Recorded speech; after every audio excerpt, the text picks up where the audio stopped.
মুহূর্তে আমরা যে ব্রেকিং নিউজ দেবো তা বাংলার ক্রীড়া প্রেমীদের জন্য, বিশেষ করে ফুটবল প্রেমীদের জন্য খুব বড় খুশির খবর। কারণ শনিবার দিনই ডার্বি এবং ডুরান্ড কাপ শুরু হচ্ছে ডার্বি দিয়ে, অর্থাৎ মোহনবাগান ইস্ট বেঙ্গলের ম্যাচ শনিবার।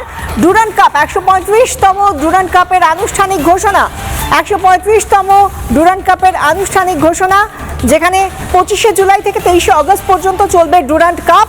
ডুরান্ড কাপে থাকছে ই টিকিট, উদ্বোধনে থাকতে পারেন মুখ্যমন্ত্রী শুভেন্দু অধিকারী। 25শে জুলাই থেকে 23শে আগস্ট পর্যন্ত চলবে ডুরান্ড কাপ, আর এই ডুরান্ড কাপ শুরু হচ্ছে আগামী শনিবার অর্থাৎ 25শে জুলাই ডার্বি ম্যাচ দিয়ে। High voltage derby match Mohun Bagan বনাম ইস্ট বেঙ্গল। শনিবার ডার্বি দিয়ে শুরু হচ্ছে ডুরান্ড কাপ, 135তম ডুরান্ড কাপের আনুষ্ঠানিক ঘোষণা। কি বললেন ক্রীড়ামন্ত্রী ইন্দ্রনীল খান, শুনুন। যারা অনলাইন টিকিট কাটছে তাদের এত দীর্ঘদিন ধরে একটা স্ট্যাম্পিং এর বিষয় ছিল, যার জন্য মানুষকে টিকিট নিয়ে ডাইরেক্ট স্টেডিয়ামে যেতে পারতো না, ডিপার্টমেন্টে গিয়ে স্ট্যাম্প করতে হতো, তারপরে গিয়ে সেটা নিয়ে যেতে হতো। সেই এত ঝঞ্ঝাট নেই। যারা অনলাইনে টিকিট কাটছে তারা অনলাইনে কেটে সেইটা সাফিসিয়েন্ট বলে।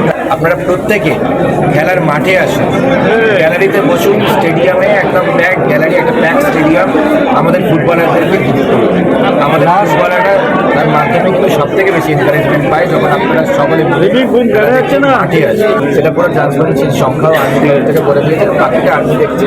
এবার ডিপার্টমেন্ট টিকিটিংয়ের মধ্যে যাচ্ছে না, আমাদের পুরোটাই আর্মির হাতে আমরা চেয়েছি। মাননীয় সেক্রেটারি মহাশয় তিনি নিজে ইনগ্রেশন সেরিমনি প্রথম ম্যাচ ডাকি আমাদের সকল ফুটবল সকলের সাথে মিলে দেখতে।